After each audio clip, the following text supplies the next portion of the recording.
Este é o Idades em Rede, um ciclo de podcasts sobre o ciclo da vida. Ao longo dos episódios, vamos escutar quem trabalha todos os dias para garantir que em cada fase da vida existem respostas, cuidados e relações que importam.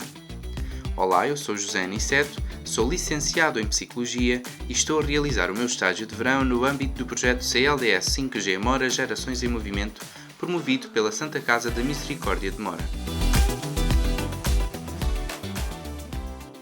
Hoje ouvimos quem acompanha e inspira quem educa. A professora Jana Duarte, contadora de histórias e doutoranda em Ciência da Educação. Com uma vasta experiência no ensino superior, a Joana dedica-se à formação de educadores, professores, bibliotecários e outros agentes educativos, cruzando a pedagogia, a narração oral e o compromisso social. Bom dia, Joana. Bom dia, Zé. É um gosto enorme estar aqui neste espaço, neste museu da Santa Casa da Misericórdia, onde é habitado por gente com um sentido muito grande de compromisso, de inovação e que, se lembrou de imaginar um projeto, o CLDS 5G, Gerações em Movimento, em que está integrado precisamente este podcast. Exatamente. Certo? Idades em Rede. Muito bonito, muito obrigada pelo teu trabalho, está bem? E é um gosto, sendo eu já uma pessoa com várias idades, porque já fui nascida em muitas idades, apresentar-me na minha forma mais nova no dia de hoje. Espetáculo. E é assim que nós queremos. Queria começar por te perguntar como é que é isto de ser uma contadora de histórias? Então, queria, antes de dizer como é que eu sou contadora de histórias e como é que me fiz contadora de histórias, gostaria de dizer que eu ofereço todas estas palavras e esta conversa que estou a ter contigo, Zé, aos educadores, aos professores e a todos os mestres que eu, no fundo, conheci ao longo da minha vida e que muito lhes devo. É uma dívida impagável que eu tenho para com todas estas pessoas que me rodearam, desde jovens a mais velhos, porque, por vezes, os jovens também nos ensinam muito. E também dedico aos meus netos, 4 netos, e à minha neta. Muito bem, então eu tenho 3 palavras para ti. Uma delas é a palavra ser. Eu gosto de conjugar muito o verbo ser. O estudo, a investigação que eu estou a fazer é que nós somos seres em histórias. Portanto, todos nós contamos histórias, mas nem todos somos contadores de histórias. Por isso, porquê? Porque o ser contador de histórias é um estilo de vida, não é? Eu levanto-me a uma certa hora, eu como alguns alimentos, não como outros, portanto estou sempre fazendo escolhas. No início procurava as histórias todas nos livros, etc. Depois comecei a perceber, não, as histórias vêm aqui comigo. Vou contar as histórias que eu vi em pequenino, ao borralhinho, ao canto de lume. Portanto, fui-me fazendo contadora de histórias sem saber. O mais interessante é que sem saber. Depois percebi que ser contador de histórias, mais tarde, era devolver essa palavra ancestral que tinha bebido, quer dizer, em pequenina, e que ao canto do lume fez a orelha crescer. Não é?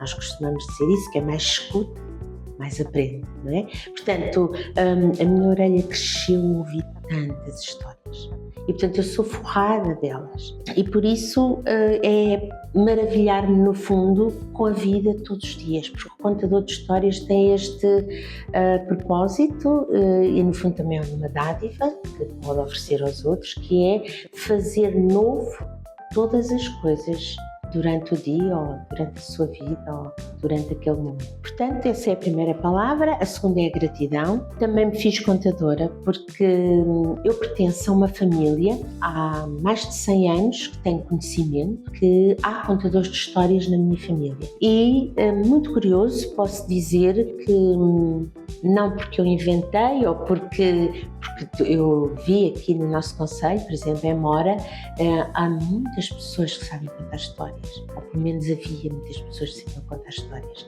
que eram extraordinárias, mas eles não se reconheciam como contadores. Mas aquilo que eu fiz, portanto, eu fiz uma investigação aqui há uma década e andei durante 10 anos a ir de porta em porta a recolher património imaterial, ou seja, tradição oral. E percebi que as histórias que me eram contadas em pequenina, do meu avô, as pessoas todas no concelho sabiam. E eu disse, mas como é que sabem? Todos nós sabemos as histórias do Tipina. Portanto, ou seja, percebi que o meu avô já era um contador de histórias sem ele saber. Dizia, isso é um Lérias. Ele sabe muitas Lérias. Depois, a minha titoda, portanto, ele foi reconhecido, está validado pela comunidade, e depois a minha titoda, não é? Que se fez, foi sempre contadora de histórias, mas também foi validada e reconhecida também até pela Câmara, ela e outras senhoras e senhores aqui do nosso concelho, e eu achei isso muito bonito, pertencer a uma família de contadores de histórias. Porque isso, por exemplo, em muitos países, em muitos continentes, isso é algo que é natural. Agora, aqui na Europa, não é assim, eu fiz-me contador porque o meu avô contava histórias. Eu fiz-me contadora porque... Pronto, tudo bem, mas não é assim, como é que é de dizer, é menos natural do que, por exemplo, em África ou, por exemplo, no sul da América.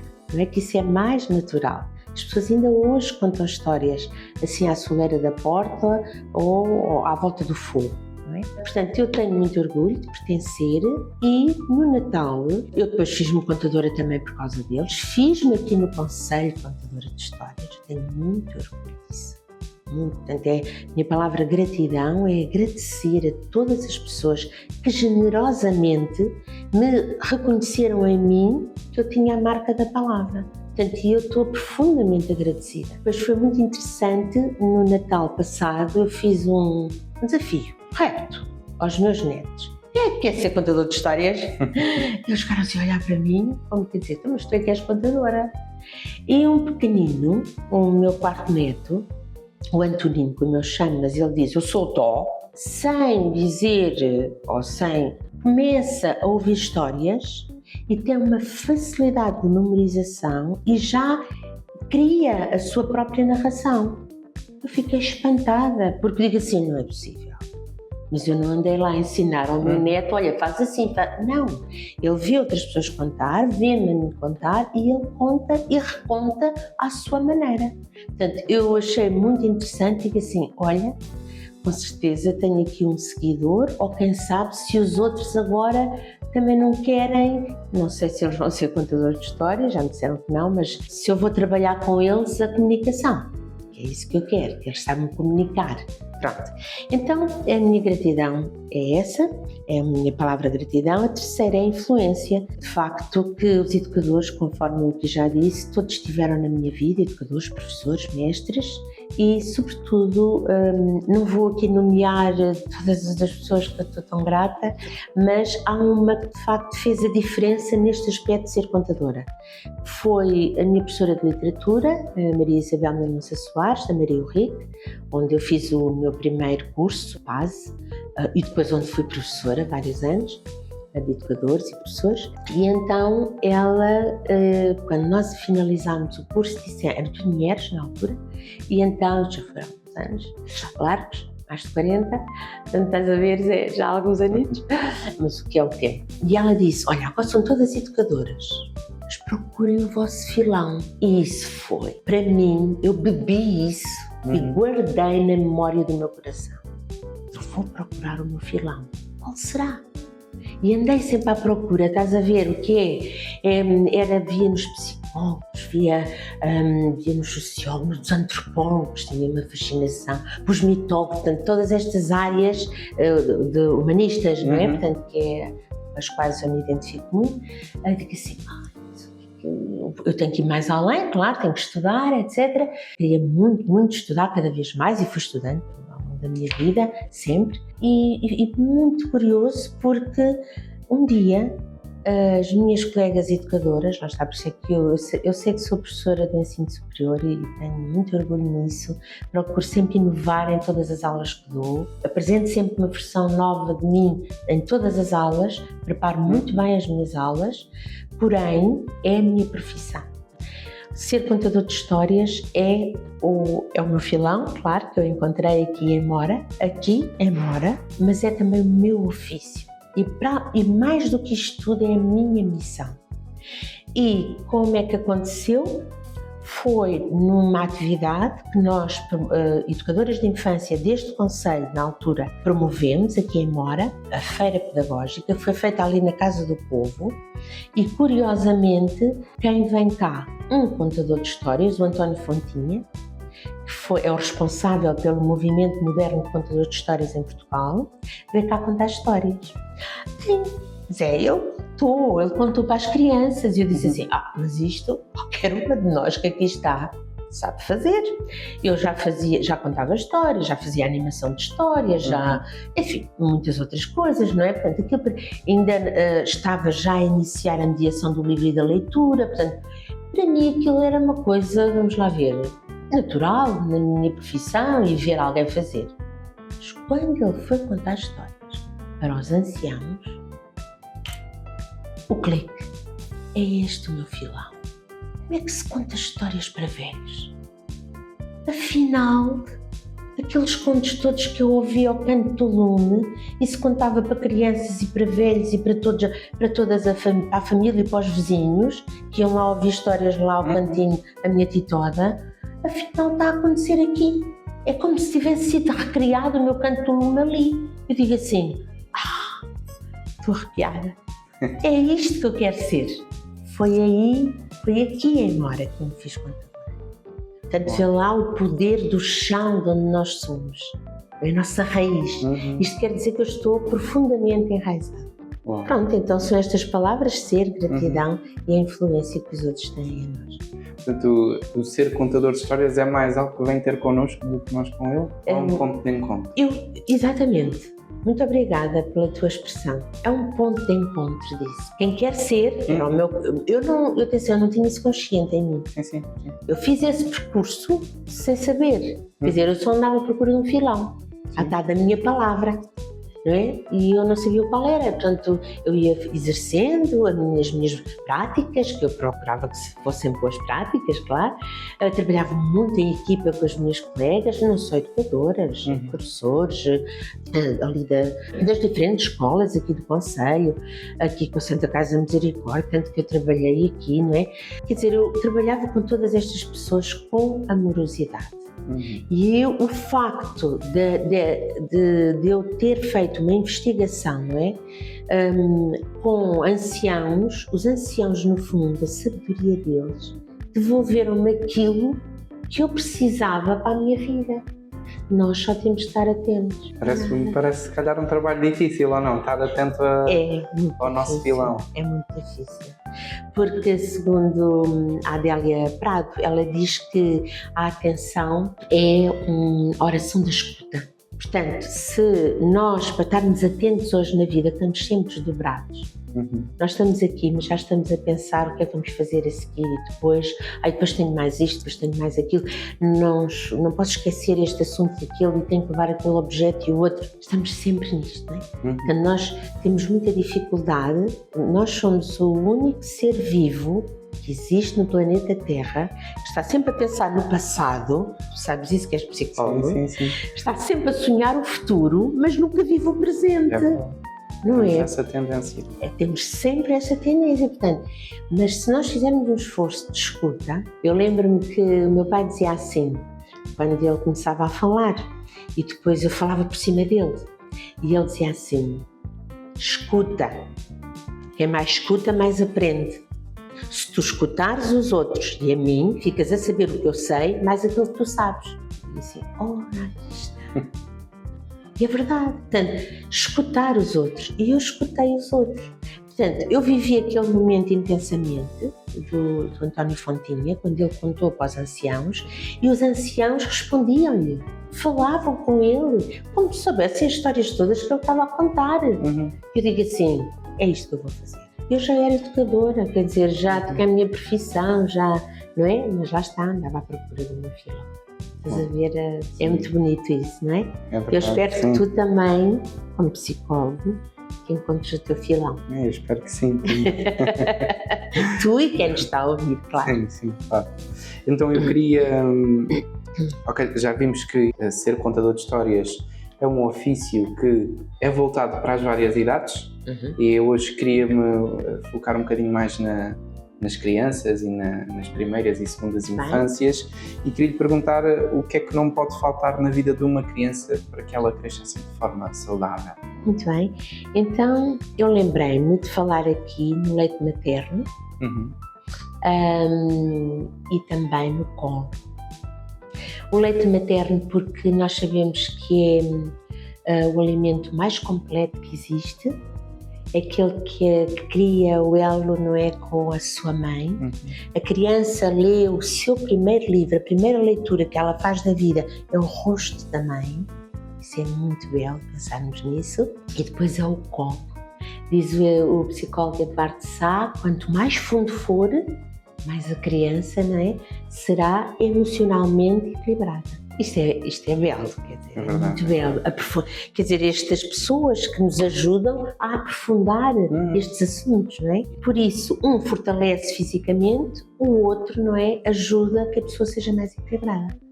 Ainda a família, porque segundo Epíteto, não é, ele dizia que nós viemos ao mundo para aprender a conviver. Viemos ao mundo para aprender a conviver e se nós conseguirmos aprender a relacionar-nos com os outros, já fizemos o nosso trabalho.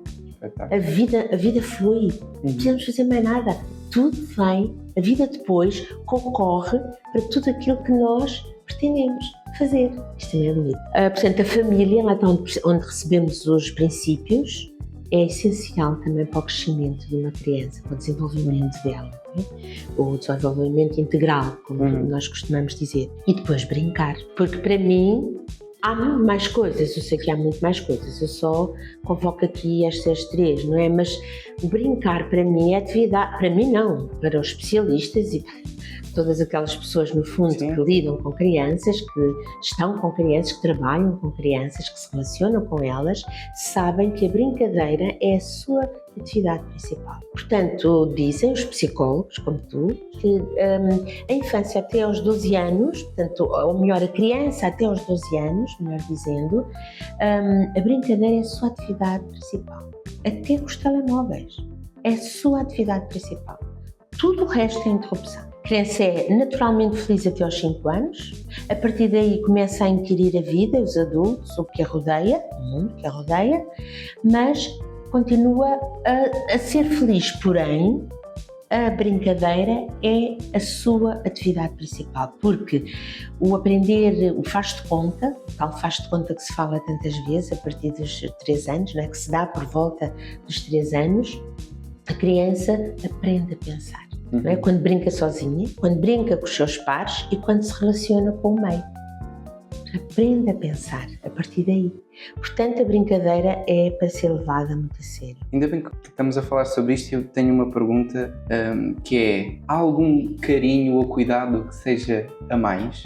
Não, penso que não há nenhum carinho a mais, nem nenhum afeto a mais, a não ser aquele que seja patológico. Os patológicos são sempre a mais, não é?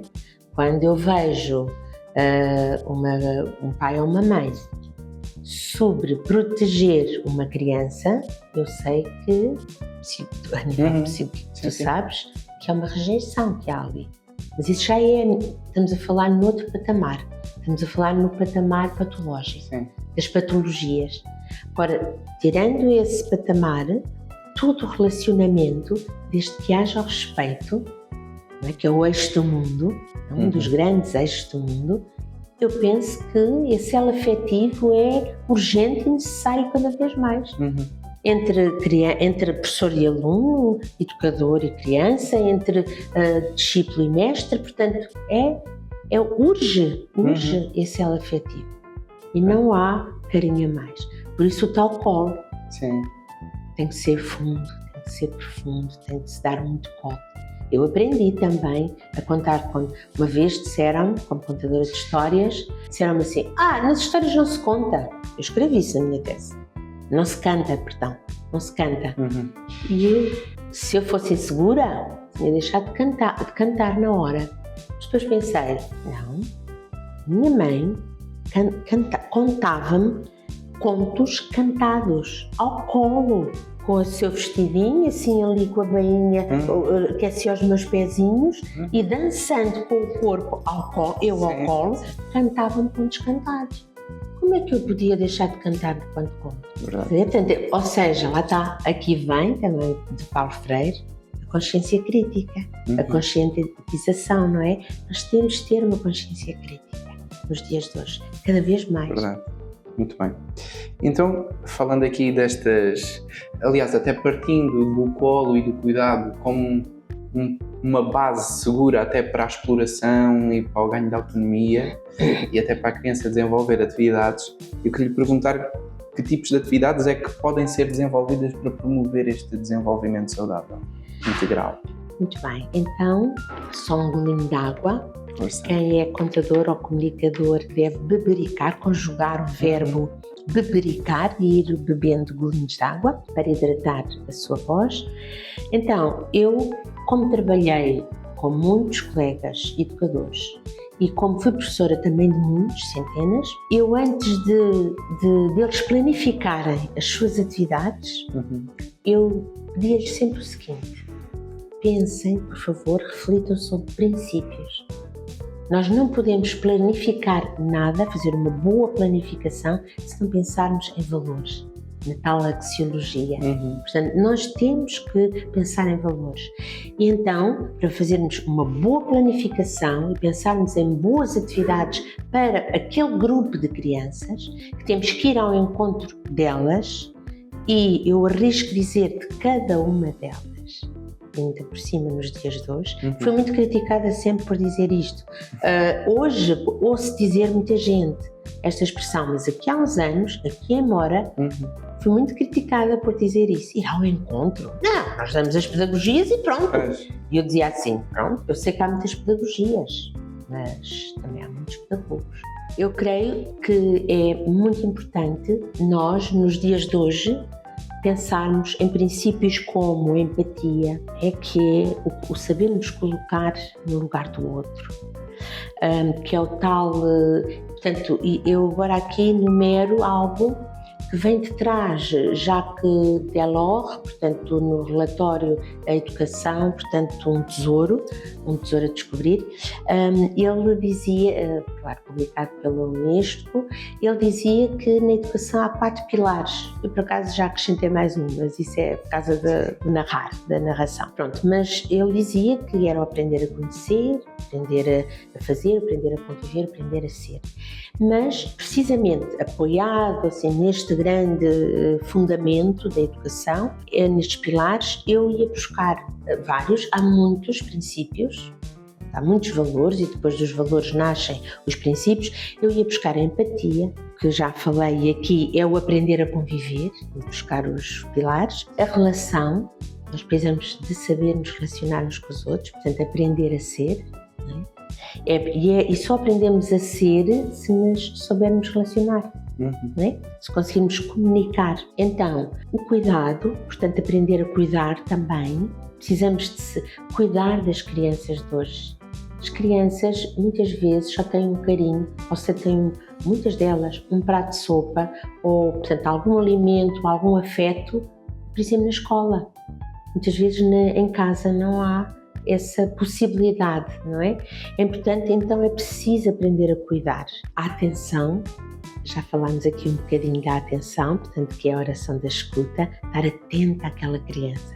Eu, por exemplo, ensinava muitas vezes aos meus alunos uma coisa, que é um postulado meu, ainda hoje é, nas minhas aulas, e eu ensinava aos meus alunos o seguinte, por exemplo, temos um grupo de crianças, no final do dia encerramos, e vamos refletir sobre as nossas boas práticas. Eu acredito sempre, e digo sempre boas práticas.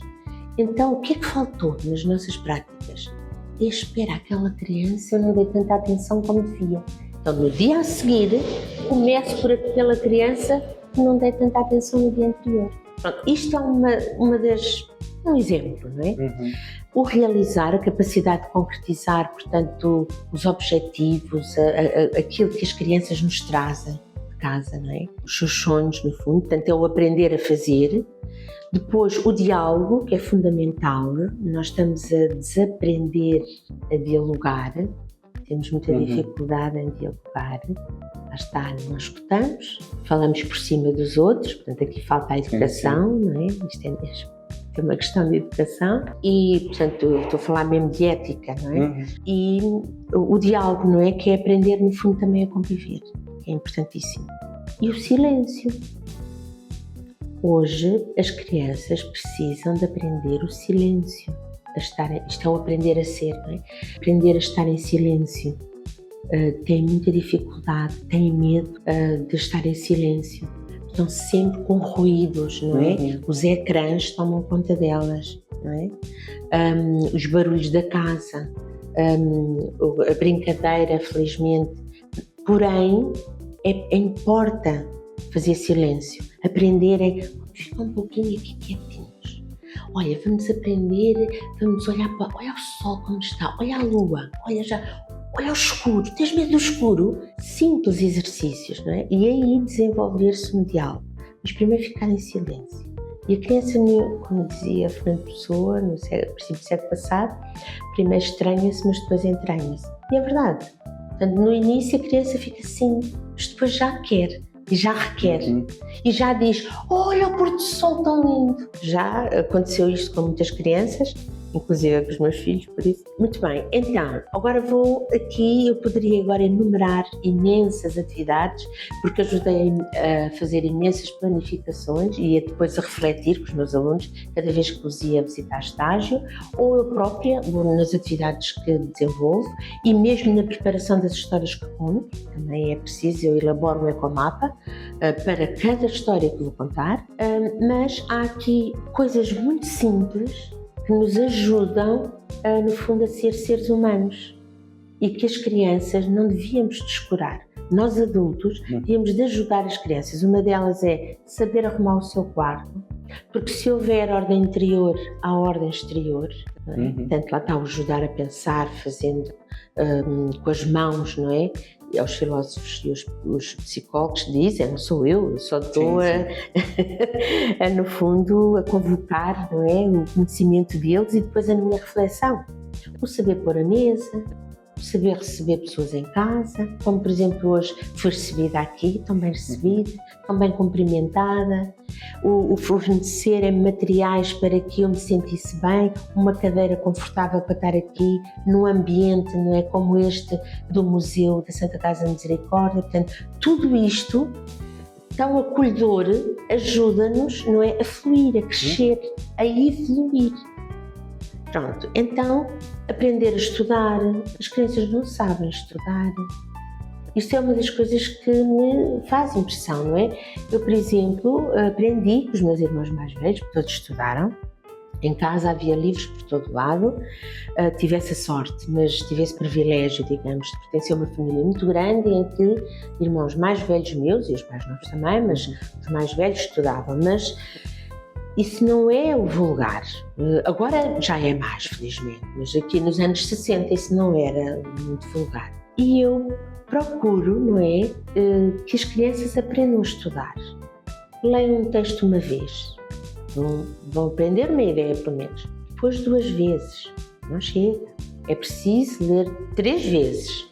Espera, já começam a memorizar o que está. Mas à 4ª vez, se tentarem ler 4ª vez, aí começam a descodificar o que está escrito.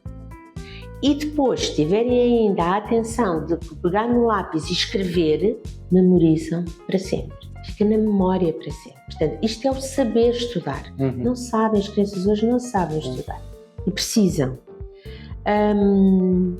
Mais, o que é que eu poderia dizer mais? São, nas escolas, para mim, já existem em alguns sítios, claro, mas seria muito importante que houvesse filosofia para crianças, houvesse relaxamento e meditação, contacto com a natureza, cada vez mais.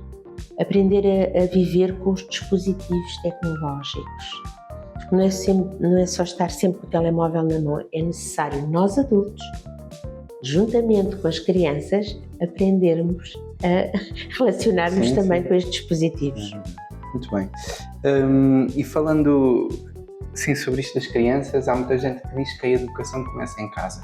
Sim. E eu queria ir agora mais por este caminho, que é, se a educação começa em casa, de que forma é que as famílias podem estar envolvidas neste processo educativo e qual é que é a importância delas?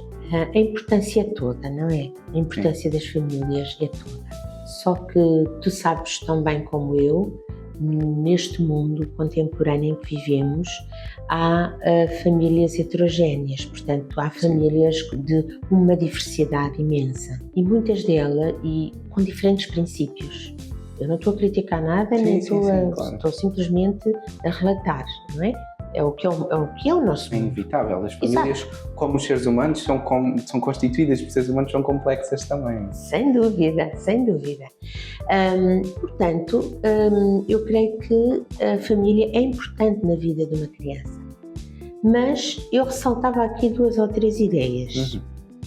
Não ia falar assim em profundidade, sim. mas deixava aqui 2 ou 3 ideias. Uma delas são que era muito bom, e é um pedido que eu faço às mães e aos pais, ou às pessoas, os adultos que educam no fundo as crianças e que são família delas, que sejam pessoas de referência. Isso é essencial nos dias de hoje. Porque aquilo que eu observo muito é que, estou muito próxima de crianças, de jovens, eu observo que as crianças olham aos ecrãs e veem pessoas lindas, sempre muito bem vestidas, sempre muito bem pintadas, sempre muito bem falantes. Se nós tivermos um bocadinho de criatividade e imaginação, até conseguimos quase perceber o perfume que estão a usar.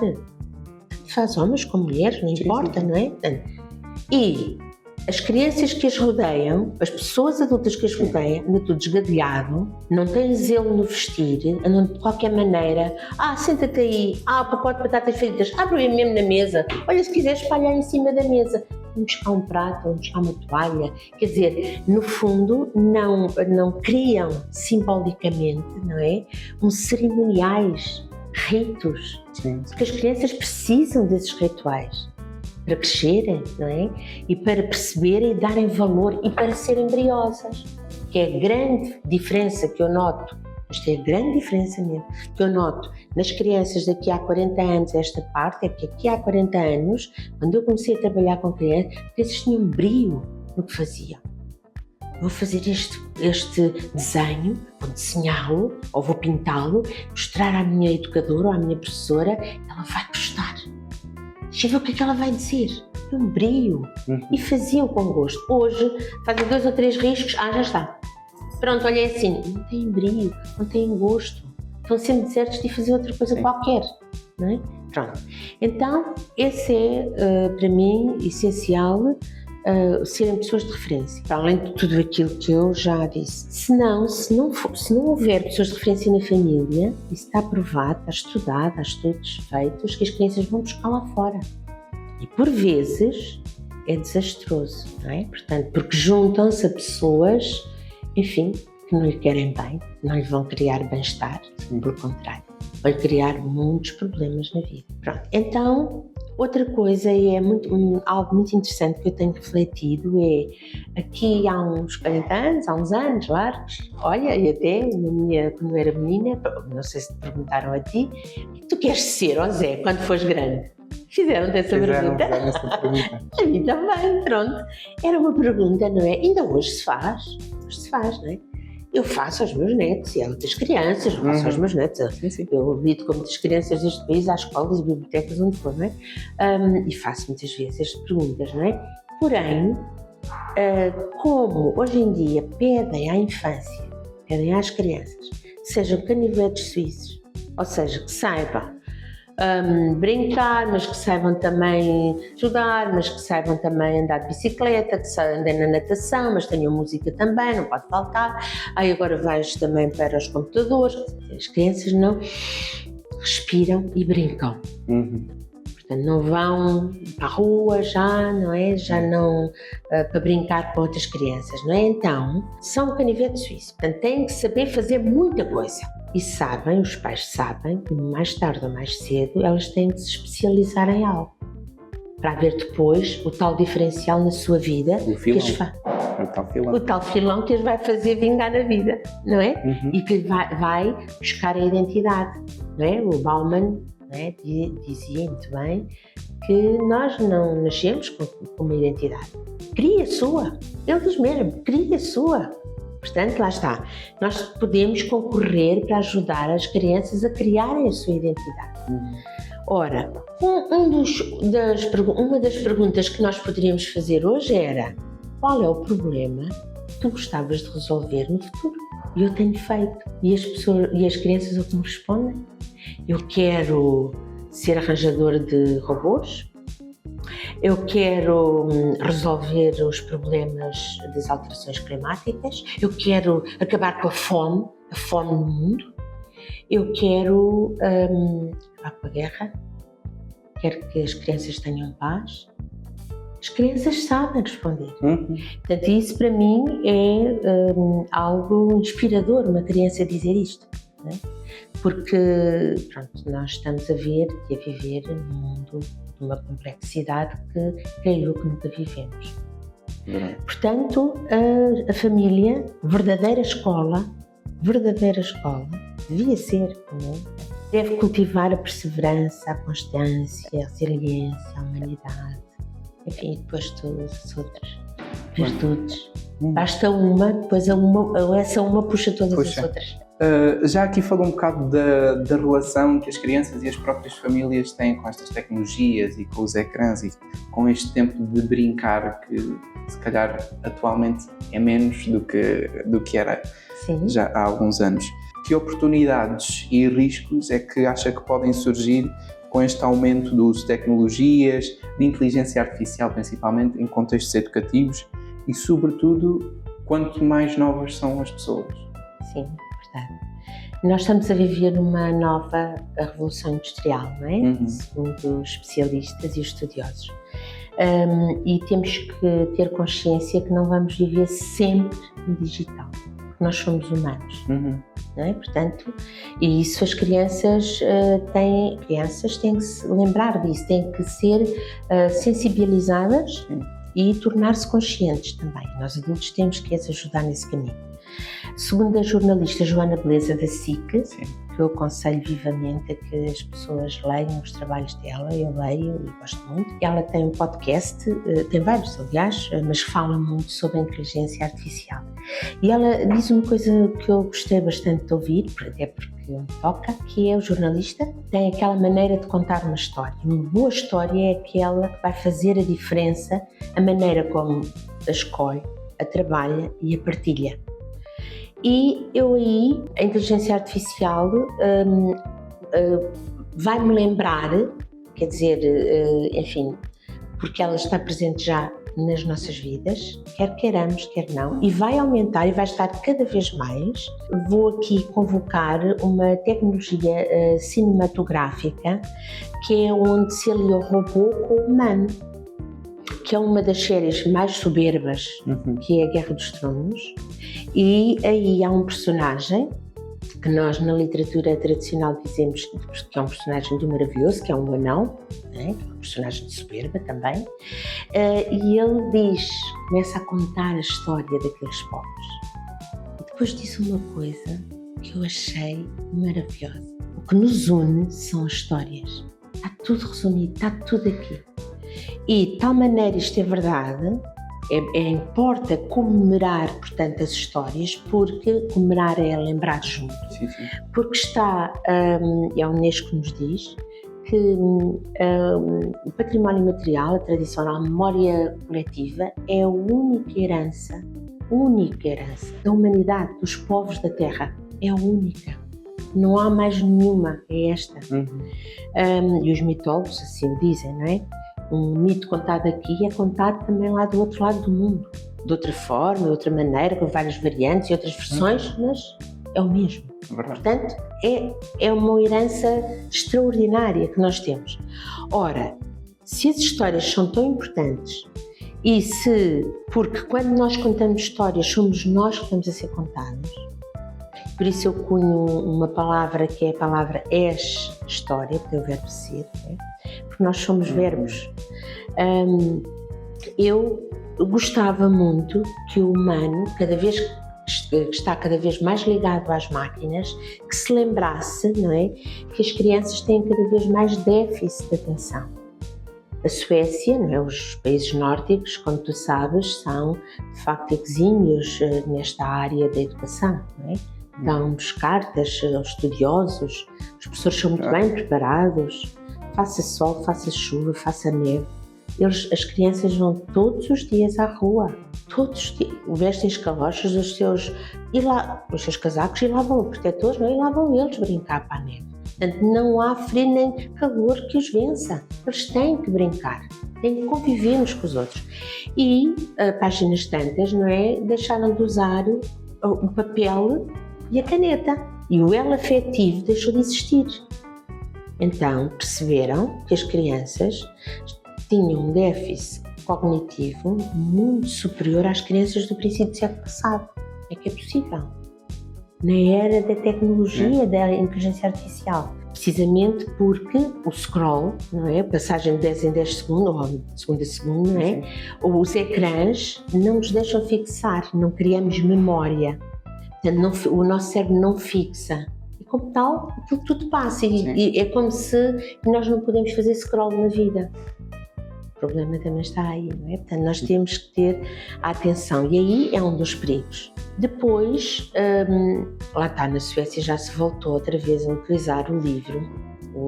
Não estou a dizer que não utilizem os ecrãs, mas o livro e o papel. Pronto.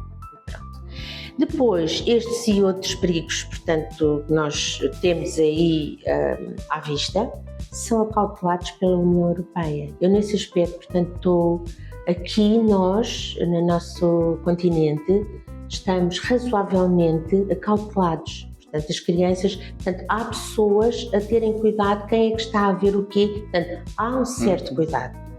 Porém, eu também vejo nos meus alunos, bem, eles são mais velhos, claro, mas nos mais jovens eu vejo que eles são mais cultos, eles apresentam trabalhos extraordinários. Eu própria, nas minhas aulas, forneço ferramentas tecnológicas para eles utilizarem, que eu acho maravilhoso termos esta panóplia, não é, de ferramentas tecnológicas para usar. Porém, eu tenho também reparado que se tornaram viciados. Esse é um dos perigos. Nós temos que saber gerir, mas somos todos, não são só as crianças. Estamos todos a aprender neste momento, é o que eu sinto. Portanto, aquilo que é importante é encontrar a nossa identidade digital, pronto, consciente e crítica. Portanto, porque, segundo esta jornalista, ela diz que temos que nos lembrar do que é que distingue os seres humanos, é o pensamento humano, o relacionamento humano e a introspeção. Coisas que os robôs não têm. Aliás, se perguntarmos num chat GPT ou num outro, pronto, não importa, alguma coisa, eles estão sempre a responder, estão sempre a procurar tudo e mais alguma coisa para nos responder. Mas nunca ainda nos disse, não sei, não é? Portanto, isto é muito interessante pensarmos sobre isso. Ora, o que é que importa? É muito melhor termos um humano por perto do que várias máquinas. É mesmo isso. E é importante, agora finalizando esta tua pergunta, pronto, o desafio que me fizeste e falámos há bocadinho da natureza, é importante, já falámos aqui de tanta coisa, eu creio que este aprender a sentir, aprender a ser, aprender a voltar a estar na natureza, a tal conceito Eureka da Teresa Ricot, do Chapiteau, é lembrarmos que nós também somos natureza e não nos podemos esquecer disso. Portanto, a humanização é fundamental, não é, no ser humano e não o podemos desprezar, lembrando que nós somos natureza, nós não somos nós aqui a natureza ali, não, nós somos natureza. E pronto, eu queria agradecer a importância do teu trabalho. Acho que estás a fazer um trabalho de facto válido, muito válido, e a disponibilidade também de me escutar-se a mim e aos demais. E, de facto, realizar um podcast neste momento contemporâneo, para mim, revela-se um catalisador de encontro, partilha de conhecimento e também de reflexão crítica. Portanto, um grande bem-aja para ti.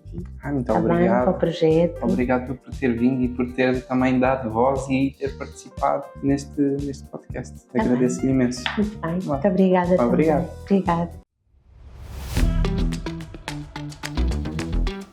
E Dados em Rede é um podcast do CLDS 5G Mora, Gerações em Movimento, coordenado por Ivone Alves e promovido pela Santa Casa da Misericórdia de Mora. Eu sou o José, obrigado por nos ouvir e até já.